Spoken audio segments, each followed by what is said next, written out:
আসসালামু আলাইকুম প্রিয় ব্যবসায়ী ভাইরা এবং বিভিন্ন কর্পোরেট অফিস, রেস্টুরেন্ট এবং স্কুল প্রতিষ্ঠান বিভিন্ন যাদের এরকম টাইপের আপনারা যারা সাইনবোর্ড তৈরি করতে চাচ্ছেন, এটা হচ্ছে মূলত অ্যাক্রিলিক দিয়ে করা। অ্যাক্রিলিক দিয়ে নিচে অ্যালকমনের উপরে বসানো হয়েছে। আপনারা আমাদের কাছ থেকে প্রায় ডিজিটাল সাইনের সব ধরনের সেবা পেয়ে থাকবেন।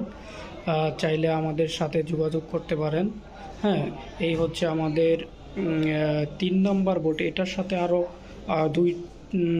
দুইটা বোট আছে, ওইগুলা বাহিরে রাখা আছে অনেক বড় বড়, যার কারণে ওইগুলো আর কি আমি রুমে নিয়ে আসি নাই। তো রুমে নিয়ে এটা আর কি ভিডিও করতেছি। ও সুযোগ পাইলে ওগুলাও করব। দেখতে পাচ্ছেন এই যে এইরকম মোবাইলের যেহেতু আমার ভালো না, বেশি একটা ভালো দেখাচ্ছে না, তারপরেও দেখেন কি সুন্দর ফিনিশিং, কি সুন্দর চমৎকার দেখাচ্ছে। হ্যাঁ, অষ্টব্যঞ্জন রেস্তোরাঁ।